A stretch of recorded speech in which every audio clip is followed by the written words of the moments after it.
Dear students, welcome to my English grammar class of grade 3rd. Students, before commencing the concept of grammar, first of all, I will take the pledge.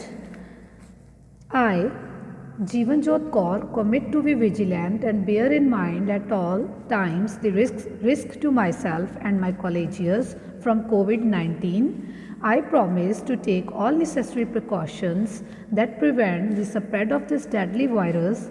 I promise to follow and encourage others to follow the key COVID appropriate behaviors, to always wear a mask, face cover, especially when in public places, to maintain a minimum distance of 6 feet from others, to wash my hands frequently and thoroughly with soap and water. Together, we will win this fight against COVID-19. Thank you. Students, now come to the page number 103, chapter number 32, types of sentences. Students, I have already discussed to you about this concept in the last videos. Before the subject and predicate, before the concept of subject and predicate, we have already discussed about the definition and various kinds of sentences. But today again I will discuss with you regarding this concept. First of all, come to the definition. Sentence. What is sentence? A sentence is a group of words that makes complete sense. A sentence is a group of words that makes complete sense. Sentence क्या होता है? कोई भी group of words जो मिलके एक complete sense बनाते हैं.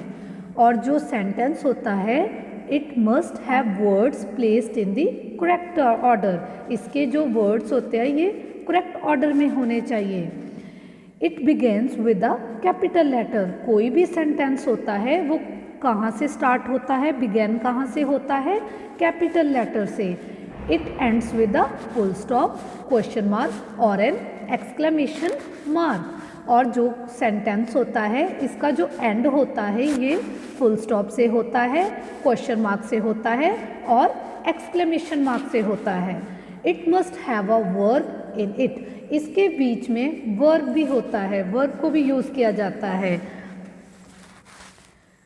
So students, this is all about the definition of the sentence. Now come to the various types of the sentences. जो sentences होते हैं ये 4 types के होते हैं. Assertive, interrogative, exclamatory and imperative. I will repeat you again. Assertive, interrogative, exclamatory and last one is imperative. Now first of all we will discuss about the assertive sentence. A sentence that says something is known as assertive sentence. Assertive sentence क्या होता है? A sentence that makes a statement. For example, the boys are playing in the garden. The girls are not sitting on the grass. और जो assertive sentence होता है इसका जो end होता है वो full stop से होता है. Such sentences end with the full stop. Now come to the second sentence, interrogative. When a sentence asks something, it is called question. जब हम किसी को क्वेश्चन पूछते हैं वो क्या होता है? Interrogative sentence. Just like a sentence, a question must begin with a capital letter and have a verb in it. जैसे कोई भी सेंटेंस होता है और भी कोई सेंटेंस होता है, ऐसे ही जो क्वेश्चन होता है इसको भी कहाँ से स्टार्ट किया जाता है? जब हम किसी को क्वेश्चन पूछते हैं उसको कैपिटल लेटर से, और उसके बीच में वर्ब का भी होना ज़रूरी है. और एंड कैसे होता है? क्वेश्चन मार्क से. Any sentence that asks a question is known as an interrogative sentence. जब हम किसी को क्वेश्चन पूछते हैं वो क्या होता है? Interrogative sentence. For example, who is the man standing at the door? Are you feeling well today? तो ये क्या है? क्वेश्चन पूछा गया है. Who is the man standing at the door? तो ये क्वेश्चन पूछा गया है. अब इसके आगे जो स्टार्टिंग हुई है इस स्टेटमेंट की, इंटेरोगेटिव सेंटेंस की जो स्टार्टिंग हुई है वो कहाँ से हुई है, कैपिटल लेटर से। W और A क्या है, कैपिटल। Who एंड R क्या है, capital letter. W and A क्या है, कैपिटल लेटर। तो इस सेंटेंस की स्टार्टिंग कहाँ से हुई, इंटेरोगेटिव सेंटेंस की, कैपिटल लेटर से। और इसके बीच में वर्ब को भी यूज़ किया गया है। फर्स्ट सेंटेंस में कौन सी हेल्पिंग वर्ब को यूज़ किया गया है, इज। और एंड में क्या यूज़ किया गया है, क्वेश्चन मार्क। सो स्टूडेंट्स, इसमें कैपिटल लेटर को भी यूज़ किया गया है, वर्ब को भी, और इसका जो एंड है वो क्वेश्चन मार्क से किया गया है। Now come to the third form of the sentence, exclamatory sentences. Exclamatory sentences कौन से होते हैं, जब हम एक्सप्रेस करते हैं, हम अब अपनी जो फीलिंग्स है उनको एक्सप्रेस करते हैं इमोशंस के साथ। जैसे कोई भी हैप्पीनेस, सॉरो, कोई भी एकदम से एक्साइटमेंट होगी, सरप्राइज हो गया। So all these words are used in exclamatory sentences. All these emotions are used in exclamatory sentences. Each of these sentences has a exclamatory mark. ये जो साइन है ये कौन सा होता है, exclamatory mark, which is highlighted with the red color. So ये जो साइन होता है ये exclamatory mark होता है। इस सेंटेंस में इस साइन को यूज़ किया जाता है। These are known as exclamatory sentences. They are used to express any great feeling of either happiness, sorrow or surprise. कोई भी फीलिंग, कोई भी हैप्पीनेस, कोई सॉरो, कोई भी सरप्राइज, कोई भी एकदम से एक्साइटमेंट होगी, उसको एक्सप्रेस करने के लिए, अपने इमोशंस को एक्सप्रेस करने के लिए ये जो सेंटेंस है इसको यूज़ किया जाता है। कोई भी हमारे स्ट्रॉन्ग इमोशंस को एक्सप्रेस करने के लिए, और इसके साथ एक्सक्लेमेशन मार्क को भी यूज़ किया जाता है। Now come to the last part of the sentence. When a sentence is a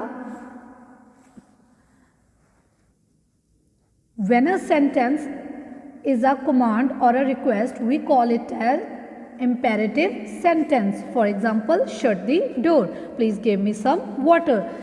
Students, जो imperative sentence होते हैं, सेंटेंस होता है, ये क्या होता है, जब हम किसी को कमांड देते हैं, कोई भी ऑर्डर पास करते हैं या फिर हम रिक्वेस्ट करते हैं, उन सेंटेंसेस को क्या कहते हैं, इम्पेरेटिव सेंटेंसेस। और इसका भी जो एंड होता है किससे होता है, फुल स्टॉप से। अब फर्स्ट एग्जांपल में क्या है, शट द डोर, तो ये एक ऑर्डर पास किया गया है कि डोर को शट करो, तो ये क्या हो गया, imperative sentence. Please give me some water, अब यहाँ पे रिक्वेस्ट की गई है, please give me some water, ये क्या हो गया, इम्पेरेटिव सेंटेंस। स्टूडेंट्स, असर्टिव और इम्पेरेटिव में डिफरेंस क्या है, don't confuse it with the assertive sentence. जो असर्टिव सेंटेंस होते, इम्पेरेटिव सेंटेंसेस होते हैं, इसमें क्या होता है, जब कोई भी कमांड या रिक्वेस्ट की, किसी भी सेंटेंस में कमांड या रिक्वेस्ट की गई हो। जो असर्टिव सेंटेंस होते हैं ये क्या होते हैं, दैट मेक्स अ स्टेटमेंट, और इसका जो एंड होता है किससे होता है, फुल स्टॉप से। So students, this is all about the 4 types of the sentences. कौन कौन से हैं, assertive, interrogative, exclamatory and imperative. All these are the 4 kinds of the 4 types of the sentences. Now come to this assignment. It will clear you more. Part B, the words in the sentences given below are in jumbled order. Rewrite these assertive sentences correctly. Has the students, ये जो sentences है ये incorrect दिए गए हैं, इसको हमने correct करके लिखना है एक proper form में। Has the a farmer house nearby? So students, कोई भी सेंटेंस को स्टार्ट करने के लिए सब्जेक्ट और प्रेडिकेट का होना बहुत ज़रूरी है। I have already discussed this concept in the last video about the subject and predicate. Subject क्या होता है, ही, शी, इट, या फिर कोई पर्सन या थिंग का नेम, वो क्या हो गया, सब्जेक्ट, और rest of the part is known as the predicate. So students, we will start the sentence with the subject. यहाँ पे सब्जेक्ट क्या है? The farmer. The farmer has a house near by. और हमने कैपिटल लेटर को भी use किया, इसके बीच में वर्ब को भी यूज़ किया गया है. और एंड इसका कहाँ से हुआ, कैसे, किससे हुआ? फुल स्टॉप से. सो सेंटेंस को प्रॉपर बनाने के लिए सब्जेक्ट और प्रेडिकेट का होना ज़रूरी है. उसके बीच उसकी जो स्टार्टिंग है सेंटेंस की कैपिटल लेटर से होती है. Sentence always starts with the capital letter and ends with the full stop, question mark और exclamation mark. That depends upon the type of the sentence. और इसके बीच में क्या यूज़ किया जाता है सेंटेंस को प्रॉपर फॉर्म में बनाने के लिए? वर्ब्स को, हेल्पिंग वर्ब्स को भी यूज़ किया जाता है. कोई भी हेल्पिंग वर्ब्स जैसे is, am are, was, were, all these are helping verbs. इनको ऑक्सिलरी वर्ब्स भी कहा जाता है. So students, come to the point number second. All home children the gone have. All the children have gone home. I too love for go swim a wood. I too love for go swim a wood. I would love to go for a swim. Larry Shaw parked near the was. The Larry was parked near the shop.